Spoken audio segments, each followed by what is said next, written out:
Good morning. চলে এলাম তোমাদের সাথে আবার একটা নিউ ব্লগ নিয়ে। দেখো সকালবেলায় উঠেতে পড়েছি, প্রচণ্ড বৃষ্টি হচ্ছে বাইরে।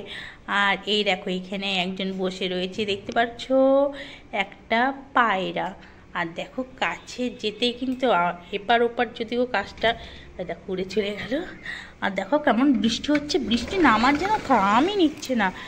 শ্রাবণ মাসেও মনে হয় পুরো মাস চলবে। এই যে জ্যৈষ্ঠ মাসের মাঝখান থেকে বৃষ্টি স্টার্টিং হয়েছে, আর এখনও পর্যন্ত কিন্তু বৃষ্টি ফোঁটা পড়া বন্ধ নেই। কেমন আওয়াজ হচ্ছে দেখো। আর এই দেখো ওইখান থেকে আমি যেই পায়রাটা উড়ে আবার এই জানালায় এসে বসেছে, আর সাথে আরেকজনের সাথী আছে,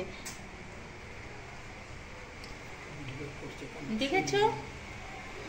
এই দেখো ও কিন্তু দেখার চেষ্টা করছে। আর এইদিকে বাইরে দেখো কত বৃষ্টি, বৃষ্টির জল কিন্তু গ্যালারিতে ঘরে চলে আসে, এর জন্য কিন্তু গ্যালারি বন্ধ রাখতে হচ্ছে, প্রচণ্ড বৃষ্টি হচ্ছে।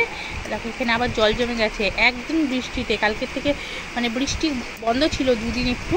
উফ বাবার এই ঠান্ডা লাগছে কি, উফ। ছেলেটাও স্কুলে যায়নি আজকে বৃষ্টির জন্য, কী করবো, সব ঘুম থেকে উঠে থেকে একটু বৃষ্টি হচ্ছে, এত জোরে বৃষ্টি হচ্ছে। রাস্তাও দেখো পুরো ফাঁকা, কিন্তু বৃষ্টি হলে রাস্তাঘাট পুরো ফাঁকা হয়েছে। স্কুলেও আজকে সেরকম স্টুডেন্ট আসেনি। কাদের কাদের ওখানে বৃষ্টি হচ্ছে অবশ্যই কিন্তু আমাকে কমেন্ট করে জানিও, ওকে? ও বাপরে, জলটা পড়তে হাত পা যেন ঠান্ডা হয়ে যাচ্ছে।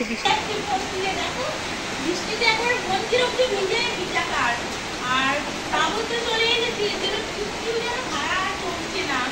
ওকে, কোথায় কোথায় বৃষ্টি হচ্ছে আমাকে একটু কমেন্ট করতে। Bye bye.